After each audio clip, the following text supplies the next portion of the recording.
Olá, me chamo Erivelto Nogueira e, juntamente com minha colega Ana Laura Martins, estaremos apresentando o trabalho intitulado de O Cálcio que Precisamos, uma alternativa de suplementação utilizando farinha de casca de ovo. Primeiro, aqui está nosso roteiro, em que é dividido em duas partes. A parte 1 conta com a introdução, em que será falado sobre os benefícios, excesso e deficiência de cálcio, doses recomendadas e fontes de alimentos que possuem cálcio, absorção de cálcio no corpo e aplicações industriais. E a parte 2, que irá abordar o experimento realizado, assim como os resultados obtidos. Então começaremos com a introdução. Vamos falar sobre os benefícios do cálcio. Ele é um mineral que desempenha um importante papel nos sistemas cardiovascular, endócrino, esquelético e neurológico. Além disso, compõe grande parte da estrutura dos ossos e dentes. Participa também de processos metabólicos, incluindo contração vascular e muscular, transporte de transmembrana e ativação enzimática e função hormonal. Porém, o cálcio ele pode trazer alguns malefícios. O excesso do cálcio é denominado de hipercalcemia e está relacionado à alta suplementação de cálcio, hipertireoidismo, uso excessivo de antiácidos e excesso de vitamina D. Então, quando há uma alteração significativa no nível de cálcio, o indivíduo pode apresentar cansaço excessivo, dor de cabeça, alteração fisiológica ou presença de pedra nos rins, calcificação vascular e de tecidos moles e mudança no batimento cardíaco. Além disso, a falta de cálcio também pode levar a complicações na saúde do indivíduo, sendo denominado de hipocalcemia, e está relacionado ao hipotireoidismo, deficiência de vitamina D e insuficiência renal. Então, quando os níveis de cálcio são muito baixos e constantes, o indivíduo pode apresentar fadiga, comprometimento da saúde bucal, dores musculares e ritmo cardíaco anormal. Essa deficiência, a longo prazo, pode, por exemplo, comprometer a saúde dos ossos e levar ao raquitismo em crianças, e causar osteoporose em idosos. Dessa forma, foram estipuladas doses de ingestão de cálcio de acordo com cada faixa etária e gênero. Essa tabela expressa as quantidades de consumo de cálcio em miligramas por dia, para homens e mulheres de todas as faixas etárias, variando de 200 a 1.300 miligramas. Então, por exemplo, uma criança de 1 a 3 anos precisa ingerir 700 miligramas de cálcio por dia, ou um jovem de 14 a 18 anos precisa ingerir 1.300 miligramas, um adulto de 19 a 50 anos necessita de 1.000 miligramas, e uma pessoa que possui mais de 70 anos necessita ingerir 1.200 miligramas de cálcio por dia. E para fins didáticos, fizemos uma média da quantidade de cálcio em miligramas por dia em que cada faixa etária necessita. Ou seja, o indivíduo de 0 a 3 anos necessita em média de 400 miligramas de cálcio por dia. De 4 a 18 anos, 1.200 miligramas. 19 a 50 anos, 1.000 miligramas. De 51 a 70 anos ou mais, necessita de 1.100 miligramas de cálcio por dia. Além disso, de acordo com a Fundação Internacional de Osteoporose, a IOF, o brasileiro consome, em média, de 500 a 600 miligramas de cálcio, sendo essas quantias muito baixas das quantias recomendadas por dia. Então, de que forma que o cálcio ele pode ser obtido? Aqui temos exemplos de alimentos que possuem cálcio que foram obtidos da Tabela Brasileira de Composição de Alimentos, que considera a quantidade em miligramas de cálcio em cada 100 gramas de alimentos. Então, no caso da aveia, pode-se encontrar 48 miligramas de cálcio, a couve possui cerca de 177 miligramas, o iogurte natural possui 143 miligramas, leite de vaca possui 123, o queijo do tipo mussarela com cerca de 875 e o ovo cozido, que possui cerca de 49 miligramas de cálcio. Dessa forma, fizemos cálculos considerando a quantidade de alimento em gramas para suprir a quantia de cálcio diário. Então, considerando que uma pessoa de 4 a 18 anos, consumindo apenas aveia como fonte de cálcio, quanto ela iria precisar ingerir em gramas de aveia? Fizemos por regra de 3, então 100 gramas de aveia possui 48 miligramas de cálcio e para suprir 1.200 miligramas de cálcio diário é preciso ingerir 2.500 gramas de aveia, ou cerca de 2,5 kg, assim como no caso da couve, em que cada 100 gramas possui 177 miligramas de cálcio. Logo, são precisos 678 gramas de couve para suprir a dose diária de 1.200 miligramas de cálcio. Então, com o cálculo citado anteriormente, temos aqui, para ter uma ideia, a quantidade de alimentos que precisamos consumir para suprir nossa dose diária de cálcio. Claro que isso é somente para exemplificar, uma vez que pode-se consumir em pequenas quantidades diversos alimentos ao longo do dia que possuem cálcio. Porém, para um adulto de 19 a 50 anos que precisa ingerir cerca de 1.000 miligramas de cálcio por dia, seria necessário consumir cerca de 2.000 gramas de aveia, ou cerca de 500 gramas de couve por dia.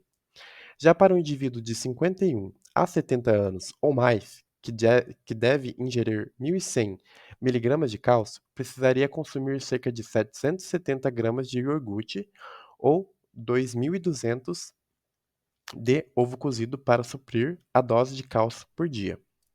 Dessa forma, a gente pode perceber que para suprir a quantidade em miligramas de cálcio por dia, necessita de uma grande quantidade em gramas de alimento.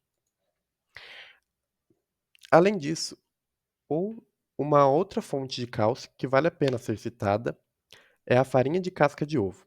Dessa forma, nós usamos como referência o artigo Casca de ovo como fonte de cálcio para humanos, que diz que 1 grama de casca de ovo possui por volta de 367 miligramas de cálcio. O processo que eles utilizaram no experimento analisava a casca de ovo pura, uma vez que era removida a membrana proteica, aquela que fica grudada na casca do ovo. Então, no nosso experimento, não será removida essa pele, da qual ela é constituída de ácido hialurônico. Nós iremos nos referir como farinha da casca de ovo. Então, como que ela é dissolvida no organismo? A casca de ovo ela é composta de carbonato de cálcio e, ao entrar em contato com o ácido clorídrico presente no estômago, do qual seu pH varia de 1,5 a 2, ela é dissolvida em sais de cálcio. Dessa forma, com o cálcio disponível, a sua absorção ocorre no intestino delgado por transporte ativo, do qual depende da vitamina D, e também por transporte passivo, por meio da difusão. Além disso, a absorção de cálcio pode ser influenciada pela idade, sendo maior na infância e no início da puberdade. Então, conforme o indivíduo fica mais velho, o organismo diminui a absorção do cálcio. É também influenciada pelo pH estomacal, por fatores genéticos e pelos níveis de vitamina D no organismo. Além disso, além de servir como fonte de suplementação de cálcio, as cascas de ovos podem ter uma aplicação industrial. E segundo o IBGE, no ano de 2023, a produção de ovos no país chegou a cerca de 5 bilhões de unidades. Dessa forma, as cascas de ovos podem ser utilizadas, por exemplo, para a nutrição animal e produção de fertilizantes, como é o caso da Universidade Federal do Paraná, em que foi desenvolvida uma técnica de produção de fertilizantes à base de casca de ovos. O projeto consiste na moagem mecanoquímica, em que os materiais reagem para formar novos produtos por meio da energia térmica e de fricção da própria moagem. Então, em conjunto com a casca de ovo, são adicionados fosfato de potássio, que reagem para formar novos compostos capazes de fornecer fósforo, cálcio e potássio, sendo esses componentes essenciais para o desenvolvimento das lavouras. Oi, pessoal! Para nossa parte experimental, decidimos então descobrir quanto de farinha de casca de ovo podemos consumir, utilizando das técnicas estudadas na matéria de Química Analítica. Antes de tudo, vale ressaltar que realizamos esse experimento com as medidas de segurança necessárias em um laboratório. Isso inclui o uso de jaleco, luvas adequadas e cabelo preso. Isso faz parte do chamado Equipamento de Proteção Individual, também conhecido como EPI. E, além disso, usamos um caderno auditável e caneta em mãos para anotar tudo na mesma hora em que acontecia. Para confirmar quanto de cálcio temos na casca de ovo, usamos a técnica de titulometria pelo método de complexação.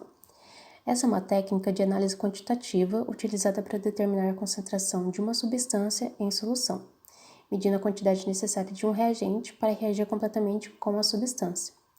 Nesse tipo, que é o método de complexação, a gente visa a formação de um complexo entre um íon metálico e um ligante. Para saber se reagiu completamente, usamos um indicador, que muda de cor conforme a mudança do pH, ou um aparelho chamado pHmetro, que mede o pH. Para titular, é necessário fazer uso de uma solução padrão, também conhecida como reagente, em que saber com exatidão a sua concentração é de extrema importância. Por conta disso, existem dois tipos de solução padrão, a primária e a secundária. A solução padrão primária é mais pura e estável, podendo ser usada diretamente. Já a solução padrão secundária não é tão pura como a anterior, devendo ser comparada com uma primária antes de se utilizar, para ter certeza de sua concentração. Esse método de comparação se chama padronização. Com base nisso, dividimos o experimento em duas partes. A primeira, fizemos a padronização do EDTA, ácido etileno diamino tetracético, que é o ligante da complexação a ser usado para saber a concentração de cálcio na casca de ovo. Fizemos essa padronização com o carbonato de cálcio, que aliás, cerca de 40% de cálcio na casca de ovo estão na forma de carbonato de cálcio. Mas esse que iremos usar é o puro comprado para uso em laboratório mesmo. Já na segunda parte, iremos titular para descobrir a concentração de cálcio na farinha de casca de ovo de galinha, utilizando o EDTA e a farinha em si. Para ir para a bancada e realizar o experimento, precisamos saber quanto usar de cada componente, assim como numa receita de bolo. Para isso, a gente realizou alguns cálculos bem simples, mas que vamos passar por cima porque não vai ser o nosso foco. Então, a gente fez o cálculo do EDTA, do carbonato de cálcio, aquele puro comprado, do preto de eurocromo T, que é o nosso indicador, e da farinha de casca de ovo. A informação que pegamos para esse último é do artigo que usamos como referência. Após os cálculos, pesamos tudo o que precisávamos em uma balança analítica. O EDTA deixamos um pouco em uma estofa, depois dissolvemos com água destilada e aí passamos para um balão volumétrico que foi preenchido até chegar exatamente a 250 ml. Para preparar o carbonato, a gente adicionou em um Erlenmeyer um pouco de água destilada, HCl, que é o ácido clorídrico, para ajudar a dissolver, e o NaOH, que é o hidróxido de sódio, para deixar a solução básica. Porque ter um pH básico e preciso é bastante importante nesse experimento também. E para ter certeza disso, usamos fitinhas de pH, mas idealmente pode-se usar uma solução tampão, que aí já mantém o pH estável mesmo. Depois de pronto, adicionamos gotas de preto de eurocromo T, que é o nosso indicador, e aí ele nos ajuda a ver se finalizamos o experimento. Com tudo isso pronto, colocamos o DTA em uma bureta para ir pingando gotas no recipiente onde se encontra o carbonato, enquanto o frasco se mantinha em agitação através de um agitador magnético, para não ficar misturando com a mão. Na parte 2, fizemos antes a farinha de casca de ovo, levando em consideração a importância da higienização para retirar bactérias como a salmonela. Na casca também contém outras coisas fora o cálcio, incluindo o ácido hialurônico, presente naquela parte que parece uma pele, sabe? Essa pele não retiramos por completo, isso que aí deixaria o processo um pouco mais demorado para ficar fazendo em casa. Então, para a higienização em si, primeiro a gente começa lavando os ovos, que vamos usar, separamos as cascas, e depois deixamos essas cascas por imersão, em 1 litro de água com 1 a 2 colheres de água sanitária, isso por 5 minutos mais ou menos. Depois disso a gente escoa e coloca elas em outra água para ferver por 10 minutos. Você também pode já fazer ovos cozidos e acaba que ferve, que já ferve. Então na parte de separar as cascas você pode já ferver e depois separa as cascas. Para a farinha de casca de ovo, o procedimento foi bem parecido com o carbonato de cálcio que fizemos anteriormente, mas nesse caso, antes de ajustar o pH completamente, colocar o indicador, filtramos a farinha com o auxílio de um papel filtro e um funil, já que a casca não era totalmente dissolvida. Depois de todo o cálculo realizado no início, o experimento devidamente anotado no nosso caderno de laboratório, o descarte correto das soluções utilizadas e a limpeza das vidrarias, vamos buscar os resultados finais com as informações que obtivemos. Então, considerando esses cálculos apresentados, que aí você pode parar e analisar com calma que esse não vai ser o nosso foco, concluímos que temos 1.000 mg de cálcio em cerca de 4,09 gramas de farinha. Isso levando em consideração que não retiramos a pele onde possui o ácido hialurônico. Ou seja, podemos montar uma tabela considerando essa quantidade e quanto de farinha de casca de ovo possui uma colher de sopa e de chá que medimos com a nossa balança analítica. Com isso, agora sabemos quanto de farinha podemos usar em nossas receitas. Entretanto, vale ressaltar que isso é apenas uma estimativa, contendo margens de erro, e que cada pessoa pode reagir diferente a certas condições. Lembra do que falamos no início sobre a falta ou o excesso de cálcio, certo? Ou seja, qualquer autossuplementação deve ser feita com moderação, ainda mais que o cálcio está presente em outros alimentos também, não apenas na casca de ovo. Dessa forma, a fim de poder introduzir a farinha de casca de ovo na alimentação do dia a dia, trouxemos duas receitas com exemplo da conversão de cálcio que pode ser realizado. Nessa primeira receita, os ingredientes apresentados totalizaram cerca de 389,67 mg de cálcio, lembrando que é apenas uma estimativa. E, como sugestão de complemento, você pode adicionar cerca de 1,23 gramas de farinha de casca de ovo para adicionar mais 300 mg de cálcio na receita. Aqui neste caso, decidi deixar apenas um complemento que não atinge o valor total de um adulto entre 19 e 50 anos, porque pode-se consumir outras coisas no dia que ajudam a atingir essa recomendação diária de 1000 mg para essa faixa etária. Realizamos também uma segunda receita, sendo um bolo de banana suplementado com farinha de casca de ovo.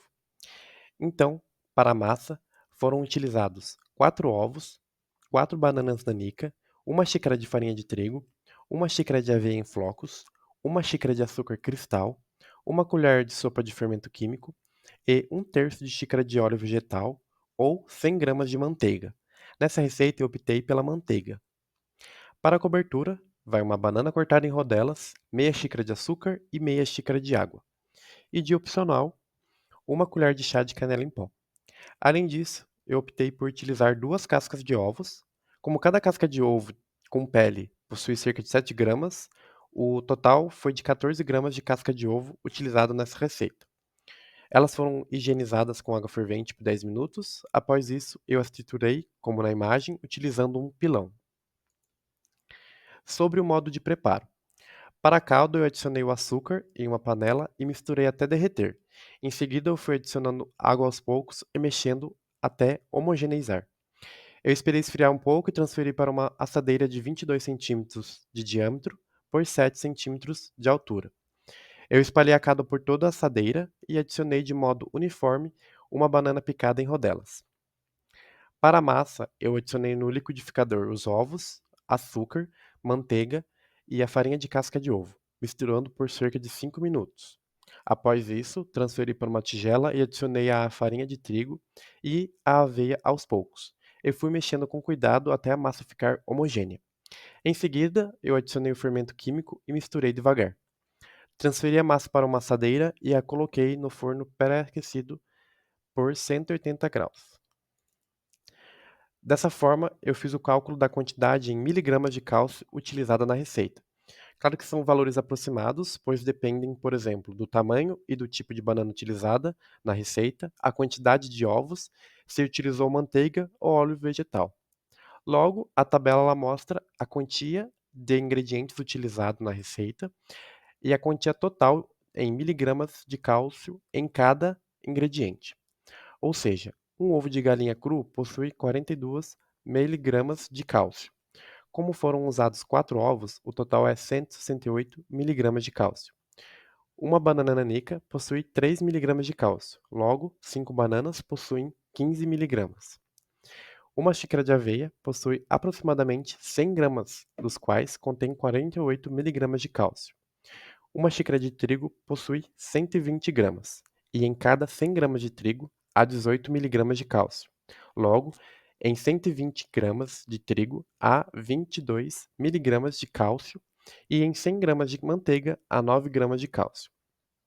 Assim, foi calculada a quantidade de cálcio que a receita possui, que foi 281 miligramas de cálcio.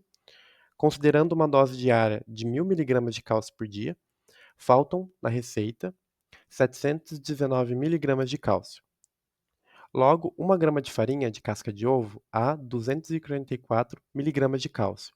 Esse dado ele foi obtido através do nosso experimento e para complementar 719 miligramas de cálcio são precisos de cerca de 2,95 gramas de farinha de casca de ovo para a receita. Como na minha receita, que utilizei mais farinha de casca de ovo, a quantidade de miligramas de cálcio muda, chegando a cerca de 3.400 miligramas de cálcio no bolo total. É uma quantidade grande, mas como foram várias pessoas que acabaram comendo o bolo, então o valor de miligramas de cálcio é menor em cada pedaço. Ambas as imagens foram tiradas do bolo experimentado com farinha de casca de ovo. O sabor e a textura da massa não se alteraram, permanecendo as características de um bolo de banana comum. Isso mostra que o uso de farinha de casca de ovo em receitas no dia a dia é possível, o que torna uma importante forma de suplementação de cálcio. Aqui estão todas as nossas referências utilizadas para o nosso trabalho. Além disso, ele é um projeto de extensão da Unidade Curricular de Química Analítica, realizadas pelos alunos Erivelton Nogueira e Ana Laura Martins, com orientação da professora e doutora Silvia Lúcia e do estudante de doutorado Julian Ticona. Por fim, muito obrigado pela sua atenção.